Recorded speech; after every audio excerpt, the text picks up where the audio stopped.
Na Universidade de Cambridge, na Inglaterra, nos 45 anos centrados em 1910, a natureza do átomo foi compreendida pela primeira vez atirando-os átomos de encontro a átomos e observando-os e como eles ricocheteiam. Um átomo típico tem, no lado de fora, uma espécie de nuvem de elétrons. Elétrons são eletricamente carregados, como seu nome sugere. Ou a carga é, de maneira arbitrária, considerada negativa. Os elétrons determinam as propriedades químicas do átomo, o brilho do ouro, a sensação de frieza do ferro, a estrutura cristalina do diamante, feito de carbono. Bem fundo dentro do átomo, escondido por baixo da nuvem de elétrons, está o núcleo, em geral composto de prótons carregados positivamente, e de nêutrons, eletricamente neutros. Os átomos são muito pequenos, 100 milhões deles, um ao lado do outro teriam o tamanho da ponta de seu dedo mínimo. Mas o núcleo é ainda 100 mil vezes menor, o que é em parte o motivo pelo qual levou tanto tempo para ser descoberto. 1. Não obstante, a maior parte da massa de um átomo está em seu núcleo em comparação com ela. Os elétrons são apenas nuvens de penugem em movimento. Átomos são feitos principalmente de espaço vazio. Matéria é composta principalmente por nada. Sou feito de átomos. Meu cotovelo, que está apoiado na mesa à minha frente, é feito de átomos. Ou a mesa é feita de átomos. Mas se os átomos são tão pequenos e vazios, e os núcleos ainda menores, como é que a mesa me aguenta? Por quê? Como Arthur Eddington gostava de perguntar, os núcleos que compõem meu cotovelo não deslizam sem esforço atravessando os núcleos que compõem a mesa. Por que não vou parar no chão, nem caio direto através da terra? A resposta está na nuvem de elétrons. O exterior de um átomo de meu cotovelo tem carga eletricamente negativa. Da mesma forma, cada átomo na mesa. Mas cargas negativas se repelem umas às outras. Meu cotovelo não desliza através da mesa porque os átomos têm elétrons em volta do núcleo, e porque as forças elétricas são poderosas. A vida no dia a dia depende da estrutura do átomo. Desliga as cargas elétricas, e tudo desmoronará numa fina poeira invisível. Sem as forças elétricas, não haveria mais coisas no universo, apenas nuvens difusas de elétrons, prótons e nêutrons, e esferas de partículas elementares gravitando, remanescentes descaracterizados de mundos. Quando consideramos a ideia de cortar uma torta de maçã até chegar a um único átomo, estamos diante de algo que é ínfimo. E quando olhamos para o céu noturno, estamos diante de um infinito que é muito grande. Esses infinitos representam uma regressão que se prolonga não apenas para muito longe, mas para sempre. Se você se postar entre dois espelhos numa barbearia, digamos, verá um grande número de imagens de si mesmo porque os espelhos não são perfeitamente planos e alinhados. Porque a luz não viaja em velocidade infinita, e porque você está no meio do caminho. Quando falamos de infinito, estamos nos referindo a uma quantidade maior do que qualquer número, por maior que este seja. O matemático americano Edward Kästner pediu uma vez a seu sobrinho de 9 anos que inventasse um nome para número imensamente grande 10 elevado a 100 de 100, representado pelo logaritmo seguido de 100 zeros.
Você também pode inventar seus próprios números muito grandes e lhes dar nomes estranhos. Tente fazer isso.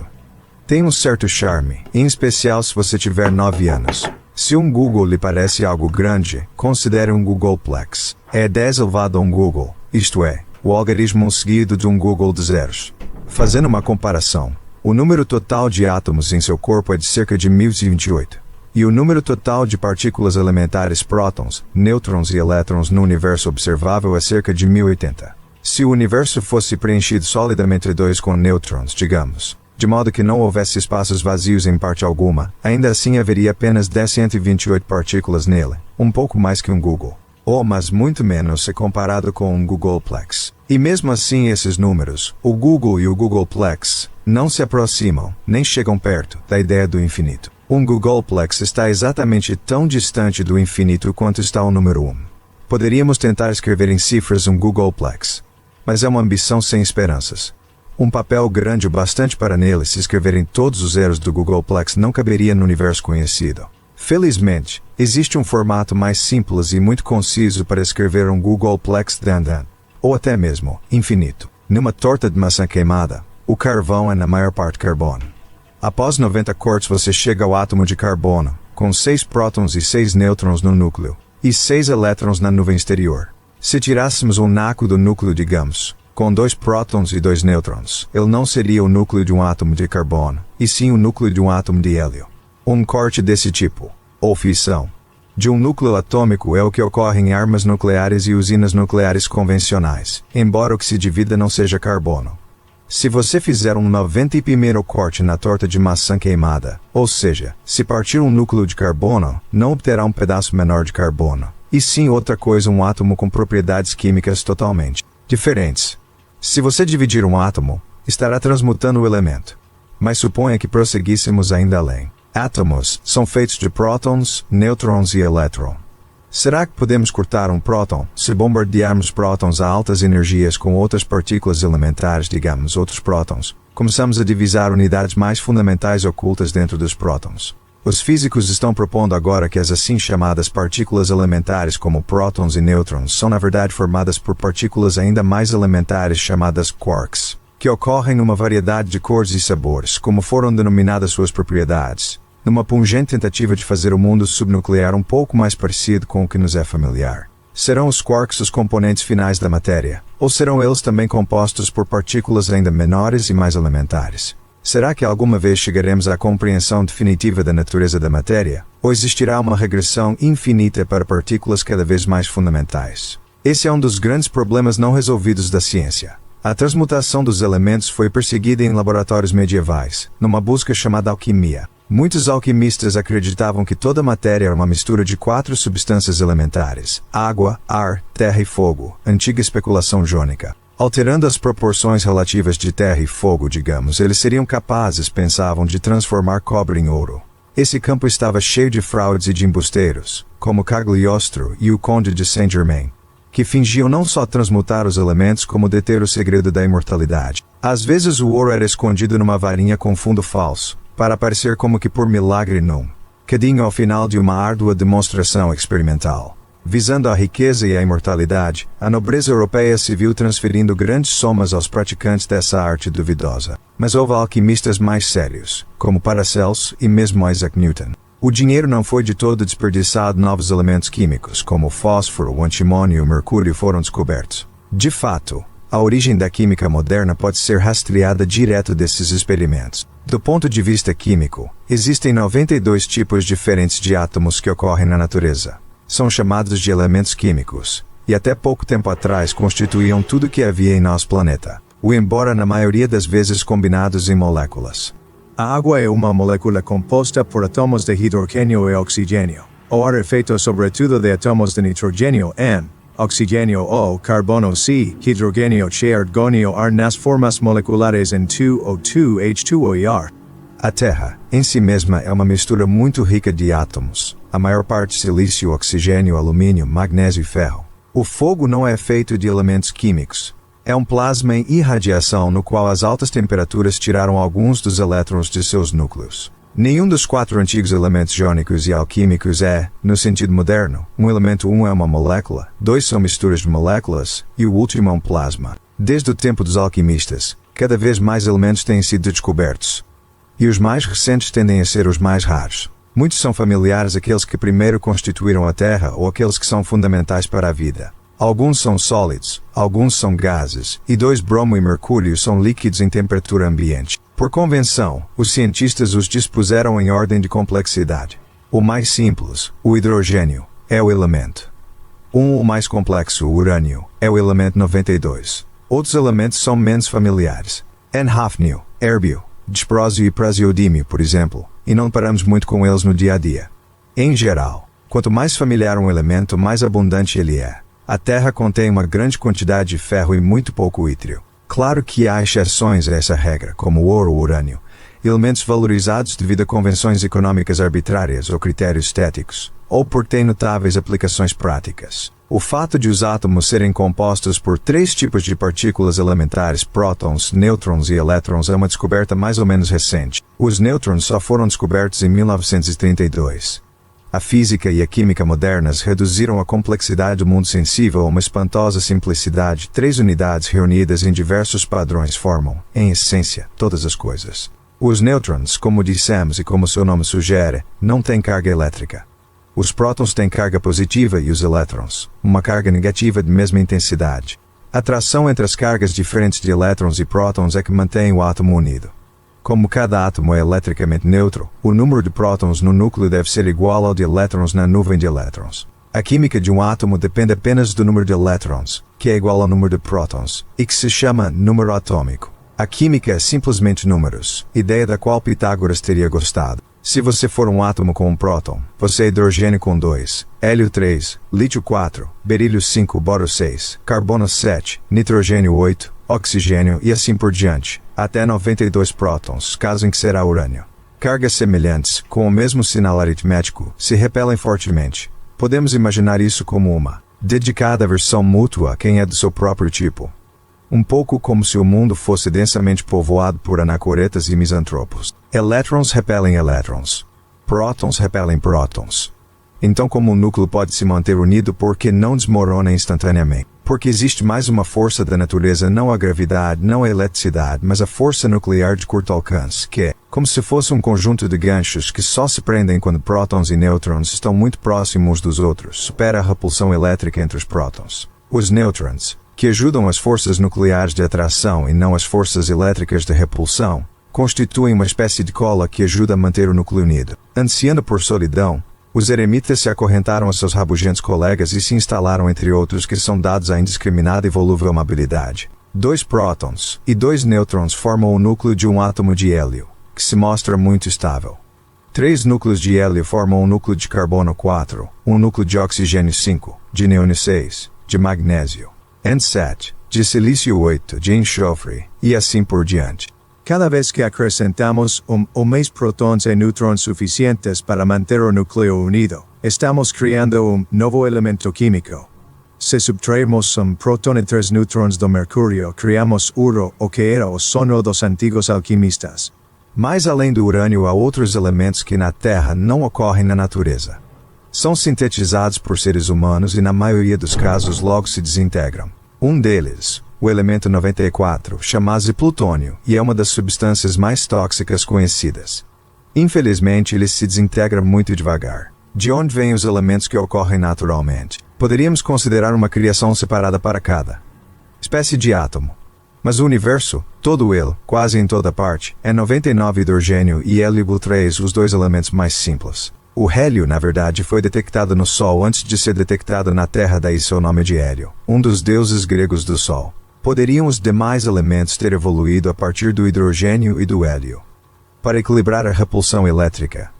Segmentos de matéria nuclear teriam de estar muito próximos uns dos outros de forma que as forças nucleares de curto alcance se engajassem. Isso só pode acontecer em temperaturas muito elevadas, nas quais as partículas se movimentem com tanta rapidez que as forças de repulsão não tenham tempo de agir temperaturas de dezenas de milhões de graus.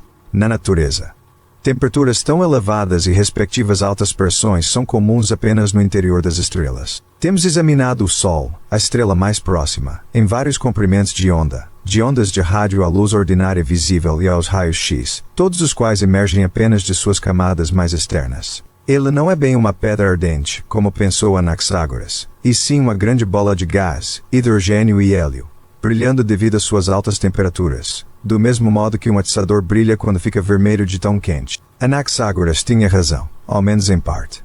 Tempestades solares violentas produzem erupções que perturbam as comunicações de rádio na Terra, e criam imensos arcos de fumaça feitos de gás quente sob a ação do campo magnético do Sol, as chamadas protuberâncias solares, que apequenam ainda mais nosso planeta. As manchas solares, às vezes visíveis a olho nu no pôr do sol, são regiões coloridas em que a força do campo magnético foi aumentada. Toda essa atividade incessante e turbulenta passa na comparativamente fria superfície visível. Só enxergamos em temperaturas de até 6.000 graus. Mas não. Interior oculto do Sol, onde está sendo gerada a luz solar a temperatura de 40 milhões de graus. As estrelas e os planetas que as acompanham nascem do colapso gravitacional de uma nuvem interestelar de gás e poeira. A colisão das moléculas de gás no interior da nuvem a aquece, chegando mais tarde ao ponto em que o hidrogênio começa a se fundir em hélio. 4 núcleos de hidrogênio se combinam para formar um núcleo de hélio, com uma correspondente liberação de um fóton de raio gama, sofrendo de maneira alternada absorção e emissão pela camada sobrejacente, gradualmente abrindo caminho em direção à superfície da estrela, perdendo energia a cada passo. A épica jornada dos fótons dura 1 milhão de anos até que, na forma de luz visível, eles chegam à superfície e são irradiados para o espaço. A estrela foi ligada. O colapso gravitacional da nuvem pré-estelar foi detido. O peso das camadas exteriores da estrela está agora sustentado pelas altas temperaturas e pressões geradas nas reações nucleares do interior. O Sol tem estado nessa situação estável nos últimos 5 bilhões de anos. As reações termonucleares, como as de uma bomba de hidrogênio, estão energizando o Sol em contidas e contínuas explosões, que convertem 400 milhões de toneladas, 4.014 gramas de hidrogênio em hélio a cada segundo. Quando olhamos para cima à noite e contemplamos as estrelas, tudo o que vemos está brilhando devido a uma fusão nuclear longínqua. Na direção da estrela Deneb, na constelação do Cisne, há uma enorme e brilhante superbolha de gás de quentura extrema, talvez produzida por explosões de supernovas, as mortes de estrelas, próximas do seu centro. Na periferia, matéria interestelar é comprimida pela onda de choque das supernovas, disparando novos buracos de colapsos de nuvens e a formação de estrelas. Nesse sentido, as estrelas têm progenitores e às vezes, como também é verdadeiro para os seres humanos, um progenitor pode morrer no nascimento de seu filho.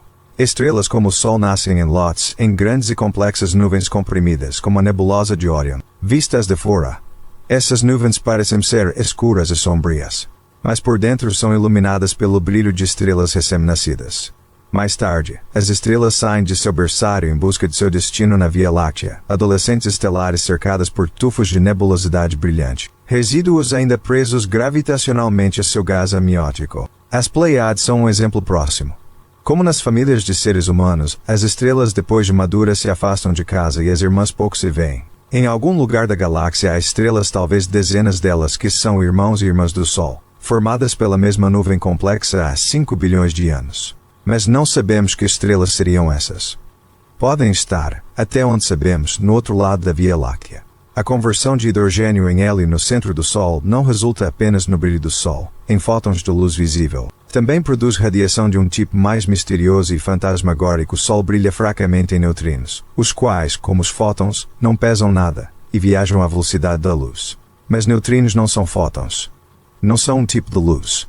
Neutrinos como prótons, elétrons e nêutrons têm um momento angular intrínseco, ou spin, giro, enquanto os fótons não têm nenhum spin. A matéria é transparente para os neutrinos, que atravessam quase sem esforço a Terra e o Sol. Apenas uma pequena fração deles é detida por matéria interveniente. Se eu olhar para o Sol por um segundo, 1 bilhão de neutrinos atravessarão meu globo ocular. Claro que não serão detidos pela retina, como são os fótons normalmente, e sim continuarão, sem ser molestados, saindo pela minha nuca. A parte curiosa é que se eu à noite olhar para baixo, para o solo, para o lugar onde veria o Sol se a Terra não estivesse no caminho, quase o mesmo número de neutrinos solares passaria pelo meu globo ocular, atravessando a parte da Terra que se interpõe entre mim e o Sol, que é tão transparente para os neutrinos quanto seria uma placa de vidro claro à luz visível. Se nosso conhecimento do interior do Sol for tão completo quanto achamos que deve ser, e se também compreendermos a física nuclear que produz os neutrinos, Seremos capazes de calcular com razoável exatidão quantos neutrinos solares incidem em determinada área como a de meu globo ocular numa determinada unidade de tempo, como um segundo. A confirmação experimental do cálculo é muito mais difícil. Como os neutrinos atravessam direto a Terra, não podemos capturar determinada quantidade deles. Mas para um grande número de neutrinos, uma pequena fração interagirá com a matéria, e nas circunstâncias adequadas poderá ser detectada. Neutrinos podem em raras ocasiões converter átomos de cloro em átomos de argônio, com o mesmo número total de prótons e nêutrons. Para detectar um previsto fluxo de neutrino solar é preciso dispor de uma imensa quantidade de cloro. E por isso físicos americanos derramaram enorme quantidade de fluido de limpeza na mina Homestake, em Lead, Dakota do Sul. O cloro torna-se, em termos microquímicos, um recém-produzido argônio. Quanto mais argônio se achar, mais neutrinos inferese que tenham sido transformados. Esses experimentos implicam que o Sol é menos iluminado por neutrinos do que os cálculos prediziam. Aqui existe um mistério real e não resolvido. O baixo fluxo solar de neutrinos talvez não prejudique nossa visão da nucleossíntese solar, mas com certeza significa algo importante. As explicações propostas vão desde a hipótese de que neutrinos se fragmentam durante sua passagem do Sol para a Terra, até a ideia de que as combustões nucleares no interior solar estão temporariamente controladas. E a luz solar é gerada em nossa época por lenta contração grave, mas a astronomia dos neutrinos é muito recente. Por enquanto estamos atônitos por termos criado uma ferramenta capaz de perscrutar de maneira direta o coração ardente do Sol. À medida que a sensibilidade do telescópio de neutrinos aumentar, se tornará possível demonstrar a fusão nuclear nos interiores profundos de estrelas próximas. Mas a fusão do hidrogênio não pode continuar para sempre no Sol ou em qualquer outra estrela. Há uma quantidade finita desse elemento em seu quente interior. A sina de uma estrela, o fim de seu ciclo de vida, depende muito de sua massa inicial. Se, após perder por espaço seja qual for a quantidade de sua massa, uma estrela retiver 2 ou 3 vezes a massa do Sol, ela terminará seu ciclo de vida de modo totalmente diferente. Mas a sina do Sol já é espetacular o bastante. Quando todo o hidrogênio de seu centro já tiver reagido para formar hélio, dentro de 5 bilhões ou 6 bilhões de anos, a zona de fusão do hidrogênio devagar migrará para fora. Uma cápsula de reações termonucleares em expansão até chegar a um lugar no qual as temperaturas são inferiores a cerca de 10 milhões de graus. Então a fusão do hidrogênio se interromperá. Enquanto isso, a autogravidade do Sol forçará renovadas contrações de seu núcleo rico em hélio, provocando com isso um aumento de temperaturas e pressões em seu interior. Os núcleos de hélio serão compactados um de encontro ao outro com ainda mais força, tanto que eles começarão a grudar um no outro, os ganchos de suas forças nucleares de curto alcance se acoplando apesar da repulsão elétrica recíproca. As cinzas se tornarão combustível, e o Sol entrará numa segunda rodada de reações de fusão. Esse processo gerará os elementos carbono e oxigênio, provendo energia adicional para que o Sol continue brilhante por tempo limitado. Uma estrela é uma fênix, destinada a ressurgir uma vez de suas próprias cinzas. 4.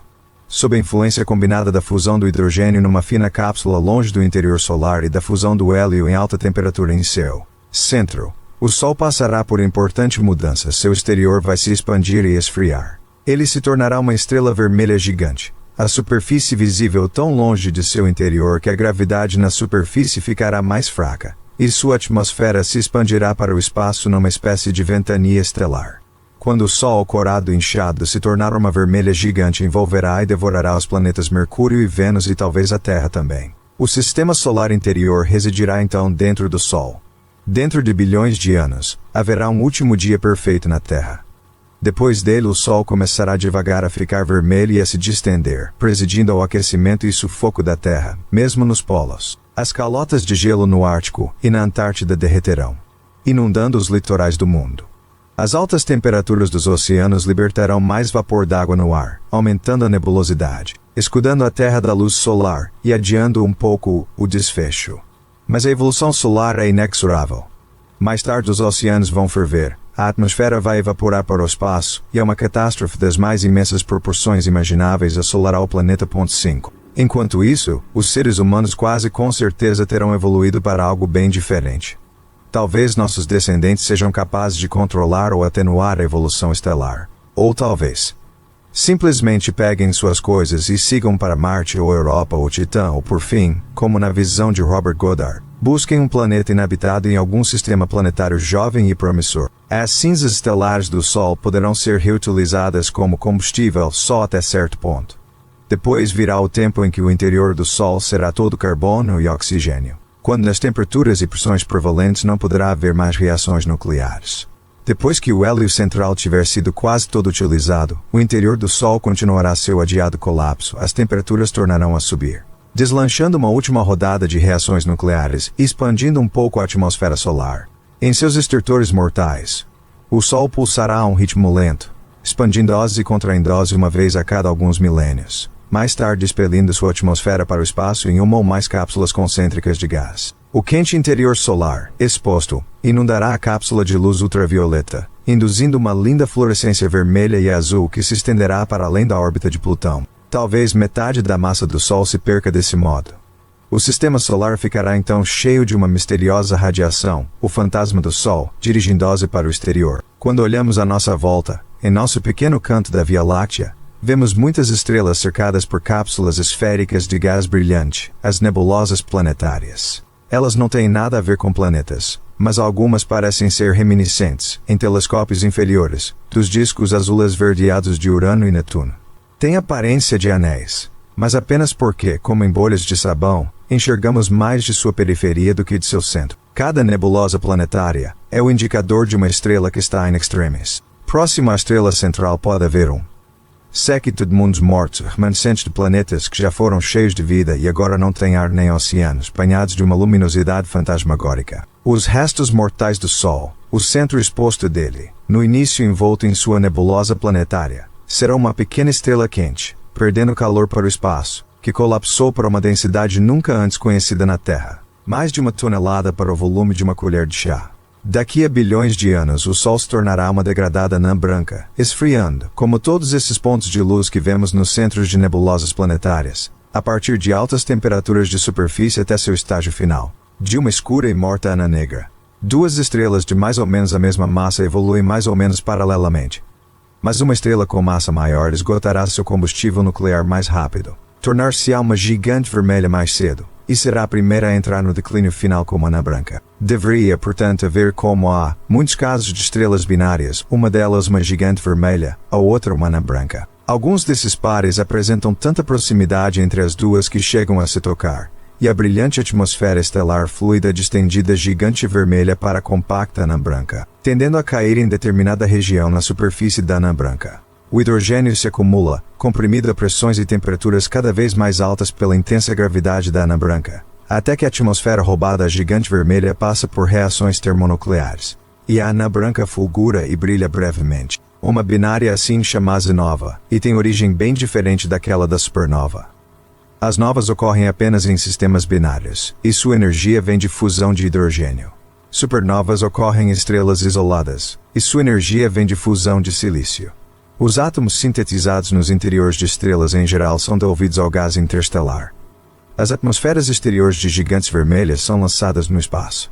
As nebulosas planetárias são o estágio final de estrelas como o Sol que expeliram suas camadas externas. As supernovas ejetam com violência no espaço muito de sua massa estelar. Os átomos que retornam são, naturalmente, os que com mais rapidez foram gerados nas reações termonucleares nos interiores estelares. O hidrogênio se funde em hélio, o hélio em carbono, o carbono em oxigênio e depois disso, em estrelas de grande massa. Mais elementos são gerados pela sucessiva adição de mais núcleos de hélio, neônio, magnésio, silício, enxofre adições por etapas, 2 prótons e 2 nêutrons em cada etapa, até chegar ao ferro. A fusão direta de silício também gera ferro, um par de átomos de silício, cada um com 28 prótons e nêutrons, se unindo a temperatura de bilhões de graus, para formar um átomo de ferro, com 56 prótons e nêutrons. Todos esses são elementos químicos familiares. Reconhecemos seus nomes. Essas reações nucleares na estrela não geram prontamente érbio, hafnio, disprósio, praseodímio ou ítrio, e sim elementos que conhecemos do dia a dia. Elementos que retornam ao gás interestelar, onde são levados a uma subsequente geração de um colapso da nuvem em formação de estrela e de planeta. Todos os elementos da Terra, exceto o hidrogênio e algum hélio, foram cozinhados numa espécie de alquimia estelar bilhões de anos atrás para formar estrelas, algumas das quais são hoje discretas anãs brancas no outro lado da Via Láctea. O nitrogênio em nosso DNA, o cálcio em nossos dentes, O ferro em nosso sangue, o carbono em nossas tortas de maçã foram feitos no interior de estrelas em colapso. Somos feitos de material de estrelas. Alguns dos elementos mais raros são gerados na própria explosão da supernova. Temos na Terra uma relativa abundância de ouro e urânio, só porque muitas explosões de supernovas ocorreram de imediato antes de se formar o sistema solar. Outros sistemas planetários podem ter quantidades um tanto diferentes de nossos elementos raros. Serão eles planetas nos quais os habitantes exibem, com orgulho, pingentes de nióbio e braceletes de protactínio, e onde o ouro é uma curiosidade do laboratório. Nossa vida seria melhor se o ouro e o urânio fossem na Terra tão obscuros e desimportantes quanto o praseodímio. A origem e a evolução da vida estão conectadas do modo mais íntimo possível com a origem e a evolução das estrelas. Primeiro, a própria matéria de que somos compostos, os átomos que fazem a vida possível, foram gerados há muito tempo e muito longe daqui. A relativa abundância dos elementos químicos encontrados no cosmos corresponde tão bem à relativa abundância de átomos gerados nas estrelas que não deixa muita dúvida de que as gigantes vermelhas e as supernovas são as de fornalhas e os cadinhos nos quais foi forjada a matéria. O Sol é uma estrela de segunda ou terceira geração. Toda a matéria que existe nele, toda a matéria que você vê à sua volta, provém de um ou dois ciclos precedentes de alquimia estelar. Segundo a existência de certas variedades de átomos pesados na Terra, sugere que houve a explosão de uma supernova próxima antes da formação do sistema solar.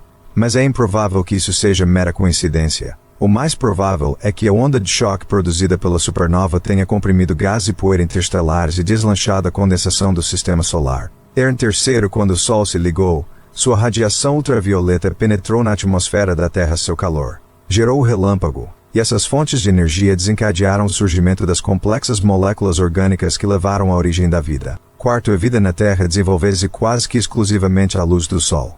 Plantas reúnem os fótons e convertem energia solar em energia química. Animes parasitam, as plantas. A agricultura é apenas a colheita metódica da luz solar, usando plantas como relutantes intermediários. Somos, quase todos nós, movidos à energia solar.